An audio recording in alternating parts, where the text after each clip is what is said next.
How did you get hooked up with TNA? Jeremy Borash, that's who called me. Jeremy called me. And I talked with him for a while, and then I talked to Bob, and I did a match, and then they were happy with it. Then they wanted me to come back again. I did another match. And then I came back. I maybe did like 7 or 8 more matches. And then I told them they need to pay me more money. And then they said, right now it's not in the budget. We can't really afford to give you more. I said, well, when you can afford to give me more, give me a call. I would love to work for you guys, but I can't do it for this amount. Right. So I was going to leave. And they said, no, well, we got you on tonight. We really need you. We'll pay you more money for tonight, but if we get more money, we'll give you a call. So 3 months went by. They didn't call me. Then that's when I started doing security full time and doing whatever shows I could do. But I just refused to go out there and wrestle for, wrestling is one of those businesses where you don't get time back. You can go out there and kill yourself or break something and be out for a long time. And I think you should get paid for what you do. So, because if I get hurt, what's going to happen then? It's not like I got an insurance policy that's going to pay me until I can go back to work or whatever. So I'm not going to be sold short. You can tell me anything you want, but you're going to pay me if I get in the ring. Especially when you get to some promoters and they request things they want you to do. Sometimes, you just can't do it because the ring is bad, the ropes are loose, the boards or whatever. Right. I mean, all the rings are not WCW or WWE rings, and it just can't happen. But you just got to do it. Well, if I got to do it, you got to pay me more. What are your memories of your first TNA match? Let's see. My first match was with, who was it with? I don't remember. God, let me see. Who did I go out there and wrestle? Oh, it was a 6-way, I think. It was me, Low-Key, Christopher Daniels, and a couple other people. And it was like an elimination match. And it was pretty good. It was really good. I wanted to do better than what I did. Only problem was, during the middle of the match, Low-Key was chopping me. And one of the times he hit me in my throat. And it just totally threw me off my game. And he went to throw me in the ropes. And I just fell and I flipped out to the floor just so I can get a breather. And everybody thought I killed myself when I hit the floor. And if you ever get hit in your throat really hard, you can't breathe. It's just like, and my eyes were turning red or whatever. And he asked me, was I okay? And we got back in the ring and then we continued to go. But, that besides that little deal, I just, if that wouldn't have happened, to me, it would have been a better match. But nobody complained about it. What are your thoughts on working Low-Key? Low-Key, I only worked him that one time, maybe. And then after that, it was Triple X. So I never really got a chance to work against him beside that one time, which was with a bunch of people. But working as a team member, we had fun. And it got to the point where, we'd be wrestling somebody and they would be arguing, not sure what they're going to do. Low-Key would look at me and be like, you know what you do, right? I'm like, yep. He said, you know what I do, right? Yep. He said, come on, we'll meet him in the ring. Huh. And that was it. All right. So I had fun with Low-Key. Now, did you have any meetings with Jeff or Jeff Jarrett when you first came in at all, or was it pretty much the office guys, Bob? No, I talked with Bob and Jeremy. I talked to mostly Bob. But when I came back, I talked with Jeff Jarrett and Vince Russo. Right. Yeah, it was definitely a meeting then because they were kind of worried. Because we got this idea, we want to put this group together. And first of all, we want to know if you guys can coexist because, you guys are, let me tell you the guys. It's Low-Key, which I didn't know him at the time.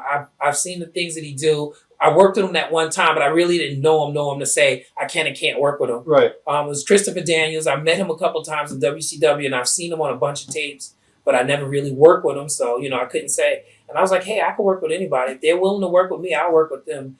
All egos aside, we can make it work if we want to do it.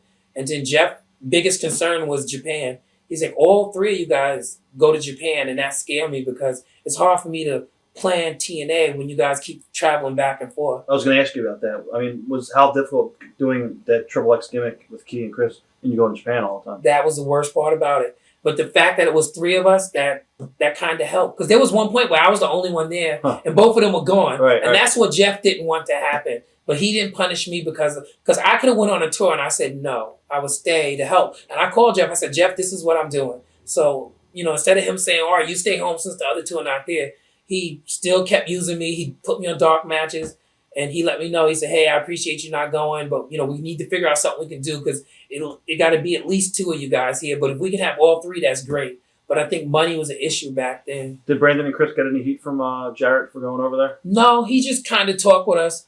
I don't think they were upset they didn't say to us that they were upset, but I think they were. It was kind of one of those deals. But they kind of respected us and what we were doing in the ring because the fans were supposed to hate us, and half of them hate us, half of them loved us. Right. I mean, we were supposed to be heels, and there were nights we couldn't get them to boo us because they appreciate what we did in the ring because they was like, oh my God, it looked like you was going to kill him. I mean, what more can you ask for? Now, a lot of people think that Jeff Jarrett, they needed to strip him of the belt to get the company over to grow. What are your thoughts on that?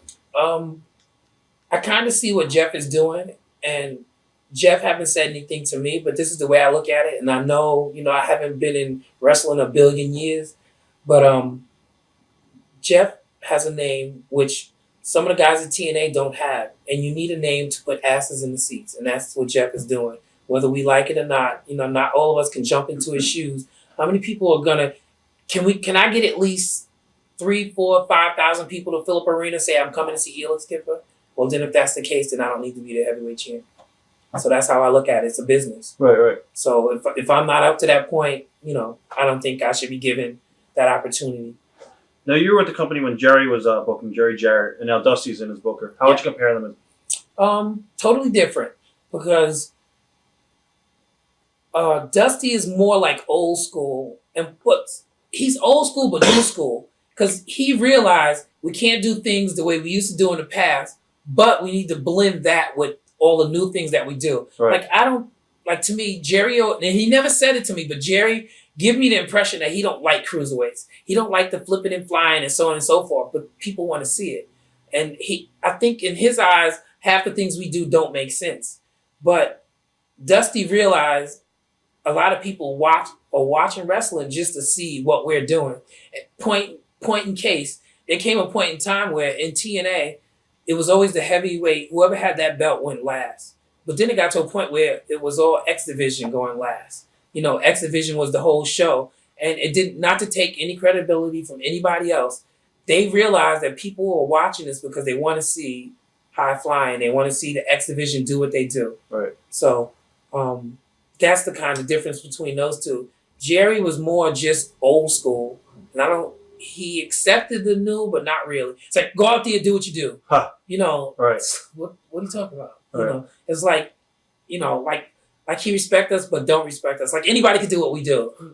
And let me tell you, anybody can't do what we can do. Especially do it and make sense. Anybody can do what we do, but can it make sense?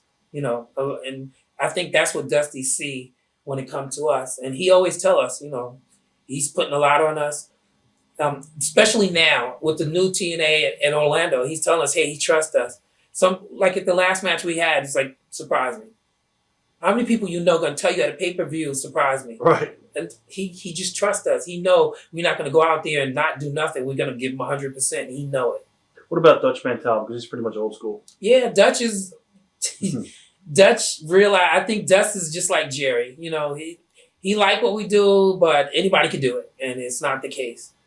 Now, the rumors with the financial stability of the company, what does that worry you at all? Or?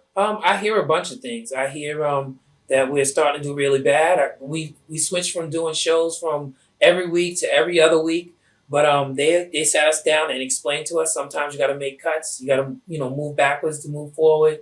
They're picking up other people, paying more money, so they got to save money where they can.